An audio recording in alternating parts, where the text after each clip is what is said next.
His latest research has been highly focused around cyber stalking and anti-stalking and how to automate both sides of that coin, bridging gaps between the technical and human elements of self-defense, and has become his life's mission, which I am very proud to have him up on stage with us, because something that's very important to us is our ethical mission to make sure that we exemplify companies that are doing a good job at shutting down our competitors, which we had a handful of. They just straight up, nope, I don't feel comfortable. In fact, one of them was like, nope, I'm not your girl. They tried and tried and tried. Nope, lick. Those are the type of companies we want to highlight, and we are proud to have in our competition. MasterChen's mission is to help also further that goal. So with that, I am pleased to announce MasterChen Psychological Reverse Shells.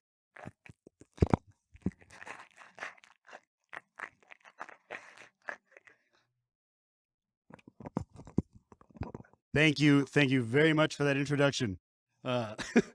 Whether it's well-deserved, we'll see at the end. I will not. So hello, everybody. My name is MasterChen, and I already see that I have 6 new followers on Twitter. Please feel free to follow me. I am at Chenbox on all social media, so I'm out there. Today is Psychological Reverse Shells, so let's go ahead and get started. So, of course, since not a lot of people here, I don't think, know who I am, let's talk about who I am, or who am I? So I have a bachelor's of psychology from the University of Nevada, Las Vegas. I am born and raised here local in Las Vegas. Yeah, there you go. So I started going to DEF CON at DEF CON 12, like the second to last year that it was at the AP. So I've been freaking out about it all week. It's been 18 years. I'm getting old. Do I look old? I don't know. So yes, on the other side of that little trifecta there is DEF CON. Like I said, I've been hacking since the age of, 26 years. I started at the age of 10, you know. I was doing hacking and martial arts kind of at the same time. And so the third side of that trifecta is my martial arts logo. I've been doing martial arts and hacking for about the same amount of time, 26 years. I've been calling myself MasterChen since high school, but only recently I have actually become a master. So that's interesting. Master of Kempo. So, yeah. And so you'll see in the middle there, of course, there's the Linux Penguin. I really like Tux. He's really cool. But what made that logo what I consider my own is the Shaolin insignia on his tummy, because I think it's really cool. He's also smiling. I smile a lot. I think it fits, right? Anyway, that's who I am. This is who I am. So as we continue, I want to know a little bit about my audience. I always like to know a little bit about my audience. So the question is, who are you guys? Yes, who are you? I thought there was a typo there. I apologize. So, of course, this is the obvious. Now, in my notes, I do have my prediction as to who would be in the audience. So that's why I have notes here. So social engineers, kind of obvious, right? Raise of hands. How many social engineers do we have out there? The camera's not on you. You can go ahead and admit it. Are you serious? Wow. I would say the whole room, right? I said that my prediction was 90%, okay? My prediction there would be 90% social engineers in here. Okay. All right. Next one, psychologists, either amateur or professional psychologists out there. Anybody? Professional? Okay, cool. Wow, that was 65%. I am way off, or you guys just don't want to admit it. Any network administrators out there? Again, I'm asking this particular question because of the title of my talk. Okay, so network administrator. So we're talking about reverse shells today. That's the question that I had out there. I had that statistic at 50%. I am really off on all these numbers. Okay. All right. Information security professionals or InfoSec professionals. You're not going to like my next question. All right. Well, my next question is hackers. See, the thing is, okay, hackers. Okay. I'm not saying that it's a bad thing at all, but I do, in my own mind, think that there's a difference between information security professionals and hackers. That's just my own opinion. We're all here under the same house, though. I'm not judging. I just think that there is a difference. So, like I said, you might not like my next question. Sorry. Okay, now, know a little bit about you guys. Cool, awesome. All right. So let's talk about why we're here. Okay, why this talk? Okay. Psychological reverse shells. Reverse shells, we're talking about the networking side of things, how to connect back to a target or whatnot. And what does that have to do with psychology? What does that have to do with social engineering? Today, I'd really like to bridge that gap. I'd really like to bridge that gap between two practices of kind of the same mindset, right? We're all here for the theory of infiltration, the theory of how to do what we're trying to do, how to get to the target. I want to find that commonality between here and the room next door, perhaps, or the room, another village. That's why we're doing this. So you'll notice here I have a picture of Miyamoto Musashi. I heard somewhere that the information security field doesn't really like Sun Tzu anymore. So I picked another Asian dude. And before you laugh, don't worry, I'm half. By the way, I forgot to do this joke. So I look Puerto Rican with this hair. And it's okay to laugh at that one because my other half is Puerto Rican. So yesterday was afro, today is braided. Anyway, so Miyamoto Musashi said, if you know the way, you see it in all things.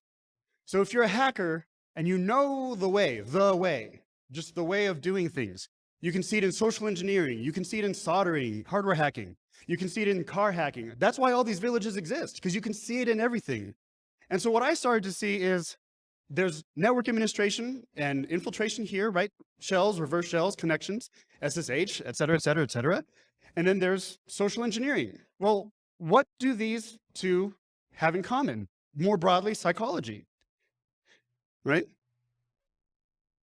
So again, what I was talking about earlier is I want to bring these two, for now, these two houses together. I want to fill the knowledge gaps, and I want to talk about how we have common interests here. And that's really the motivation behind today's talk. So before we get into the meat and potatoes, let's talk about a couple of disclaimers here. So the first one is Ianus. I am not a lawyer, as you can tell. And usually, as the introduction was saying earlier, I work with stalking, anti-stalking, and cyberbullying. So usually this is where I would say, I am not a stalker. But today, because of what we're talking about, the S stands for psychologist. So I am not a lawyer. I am not technically a licensed psychologist. Yes. Okay. Now, my next disclaimer is I am also not your moral compass. What's kind of interesting is, again, my first talk was in 2014 at B-Sides Las Vegas. And, after my presentation, somebody came up to me and asked me about, how is this morally right to speak about this? And it was about being a con artist. And again, I don't know. This is a hacker conference. And I'm not saying that hackers aren't moral. I'm saying that hackers and hacking is objective. Hacking and hackers are objective in the way that we approach things. So it's not a question of morality. And I can't believe this has to be a disclaimer, but it has to be a disclaimer. And it probably will be for my future research. So I am not your moral compass. I just look at things and analyze like a hacker. Okay, so let's talk about the way that we all perceive the world. And again, we're here in the social engineering village, so we know kind of what this is entailing or trying to infer, right? There's the world or the universe objectively, but we don't experience the universe the way it is. We don't experience the universe or just the world objectively. First of all, we take it in with our five senses, right? Sight, hearing, smelling, touch, taste. That's what that's for. Someone told me that doesn't look exactly like the five senses and it looks like something else, but I don't know. I don't see it. I don't see it. It was supposed to be the five senses. I messed up. I'm sorry. So the five senses, this is how we take in the world, okay? But we also don't take in the world just with the five senses. It also has to pass our filters. And those filters could be religion, philosophy, politics, life experience, anything that may skew the objectivity of what we're observing. So then it becomes subjective. And of course, then the world kind of gets turned on its head, upside down. It's not exactly as it is. It's how we perceive it to be. Can we all agree? Especially as social engineers, we can all agree on this one? It's our main attack surface, right? The way that we perceive things. So let's not call them filters. What if they're ports? The ports into the mind, right? So instead of web or HTTP, HTTPS, maybe we're talking about religion. And I'm just using it's not a one-to-one match, but I want you guys to get into the idea that, this is our way into the mind. These are the ports. These are the ways that we connect to our target machine. Can we all say target machine, right? Target machine, it's the brain, okay? So FTP, DNS, SMTP, right? These are all different ports, just as religion, philosophy, politics, experience. These are all ports into the mind. These are all ports into the way that we perceive the world, right?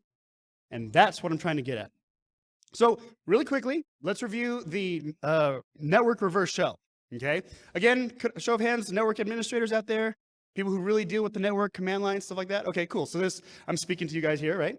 So the first thing that we're gonna do, right, is set up a listener, a netcat, listening on a certain port, right? And then we just kind of let it go and wait for the target machine to connect back to us. Then we leverage some misconfiguration or something going on in AppSec, some exploit, some vulnerability that we've discovered out there, right? And then we somehow get that target machine to connect back to us with a reverse shell, opening up a bash terminal or a shell script or shell, sorry, on that target machine. Does this kind of look familiar? A little bit, right? Okay. So this is our recap of the reverse shell. Now let's focus in on the psychological reverse shell. How do we do this to humans? How do we do this to people, right? Well, again, we're going to set up a listener, right? What could that listener be? Well, a service, a product, establishing yourself as the expert of that service or product, establishing yourself as the authority figure, right? Then we're going to establish communication or connection with our target. And then from there, we could exploit and pivot, right? Now, is this on the social engineering side starting to sound a little bit more familiar, right? Does this kind of make sense? Am I not speaking to the choir? Oh, Lord. Okay. This is how I perceive it. Tell me if I'm wrong, but this is how I see it, right? Okay. So listener examples. How do we set up listeners? Well, we set up listeners kind of just by existing. What I mean by that is, we hand out our business cards, we hand out our contact information, we establish ourselves as experts. We establish ourselves as authority figures, or at least somebody who could speak on the subject, right? So we have social media. Maybe social media, we become an influencer. People come to us to know what products to buy or what conferences to go to or what village to visit. Social engineering village, right? Social engineering community village, right? Right? Okay, referrals. Referrals could be another listener, example of a listener. And of course, our reputation. As we establish our reputation in whichever field we're talking about, people come to talk to us. We don't have to reach out so much. They reach out to us as we become established professionally. Does that make sense? Any questions? No? Okay. All right. So presence examples. So no, that's right. It's persistence examples. Side note, my vision is not 2020. I have contacts in, and that doesn't matter. So I need a bigger laptop, but I really love the Surface. Anyway, so persistence examples. Okay, so I'm going to use these examples or these sales examples of how we can get the target or the mark to contact us. Okay, we're trying to get the mark, the target, to reach back to us, to contact us, because this is a psychological reverse shell. Does that make sense? Right? Okay, so here's an example, right? Now, by the way, these are not my examples. These are examples from other sales professionals out there in the industry. The first one comes from Jeffrey Gitomer. I don't know if you're into sales, you've maybe heard this name before. He's a big guy on LinkedIn, influencer. The second one comes from, his name is Tom, I'll get back to you. Tom something, but we'll get to there. So the first example, right? I'll call you back. So the way this one works is it plays off of curiosity, right? Let's say curiosity is one of those ports in the mind that we're talking about, okay? So, hello, my name is MasterChen, and I'm calling because such and such, 702-555-5555, click. Okay, so you gave them a reason that you're calling and a number, but nothing further. So in order for them to figure out really why you contacted them in the first place, they have to call you back. They have to call you back and continue that conversation. So there's a listener, and here's how we're establishing that shell, and they contact you back, boom, connection. Connection that they've established. connection that they reached out for, connection that they chose, not us, them. They chose to have this connection back to us. Okay, we're playing off of their curiosity. All right. Now the second one is something that I used to love doing a lot when I was signing students up for martial arts. It's actually worked quite a couple of times. So the scenario is this. Well, I really want to sign up for martial arts, but I really got to think about it. I have to talk to my significant other. So can I just wait a weekend and we could talk again and you can call me back? And I would say, sure, let me do something for you. I'm going to write the price, because let's say they're trying to go to a competitor and shop around, right? I'm going to shop for a different martial arts school. I'm going to shop for somebody maybe who's cheaper. Okay. So I'm going to write this price on maybe the back of my business card, and I'm going to put this business card in an envelope, seal it, and if you come back, we'll open this envelope together. We'll open this envelope together and we'll see if I am a better price point than my competitor. Have a nice day. We'll see you later. So if they come back, hey, I went to go see XYZ martial arts. They were fine, but I really was just curious as a report. I was really just curious. What was in the envelope? What was the price that you quoted me? Try to drink ice. So we'll say, okay, let's open this envelope together. We open up the envelope together. I pull out my business card and it says $5 less than the competitor. But I got you back. I got you to come back. I got you to talk to me. I got you to continue the conversation. Here we are. There's the reverse psychological shell, or psychological reverse shell. I mix those up every now and then, right? But that's an example in sales. That's a sales example. These are two sales examples. Okay? All right. Persistence examples in cults. So I don't have a lot of time to really dig deep into cults, but we may be familiar with them through our own independent research or just from what we've seen online, documentation or documentaries and just things maybe we've known as amateur psychologists. These are just things that we study. We're interested in them. Okay, so cults have this technique called love bombing. I am here for you, buddy. And I'm going to be here for you because I am the only one here for you. Nobody else cares about you the way that I care about you.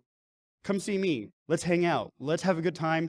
And let's cut off everybody else who might say the same things, right? So they establish themselves as the only way for you to get affection. And that's maintaining persistence. That's a cult example that I would use. Okay.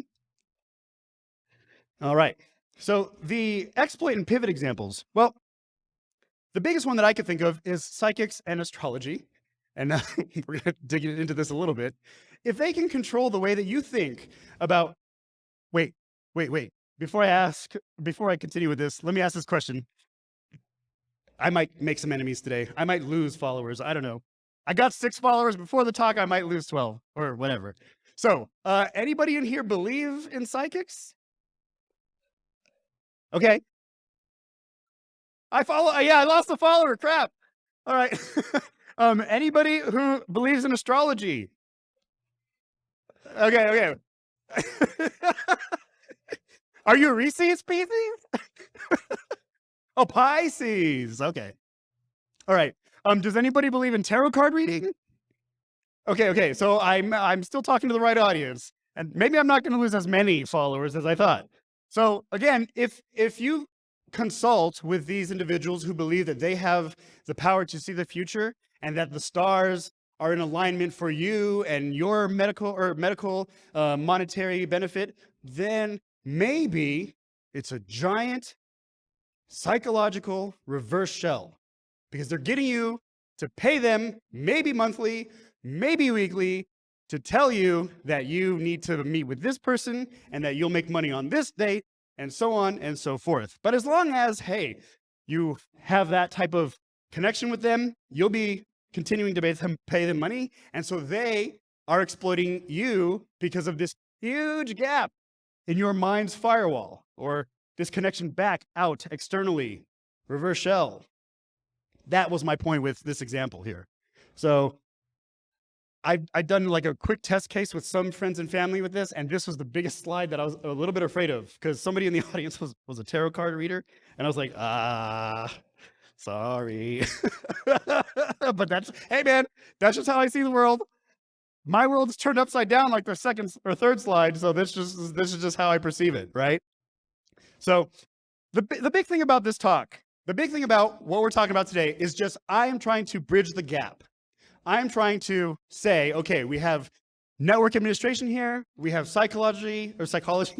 I swear I got a degree in this thing. A degree in psychology, and social engineering. How do we bridge that gap so that we're speaking the same language? So that we're kind of talking about the same type of exploitation. That is my whole goal with this entire presentation, is bridging that gap, seeing the two together. Okay? Miyamoto Musashi, if you know the way, you will see it in all things. And this is some references. The top was about the cults. Anything written by Dr. Ha Ha Lung is great. And yes, his name is Dr. Ha Ha Lung. He writes a lot about ninjutsu and psychology. So mind control, mind manipulation, the mind's gate, all really great books. Has anybody heard of Dr. Ha Ha Lung before? Hey, there we go. See, perfect. I'm speaking to the right house, right? All right. Dr. Ha Ha Lung, he's great. He's great. Anyway, questions? No? All right. That's it.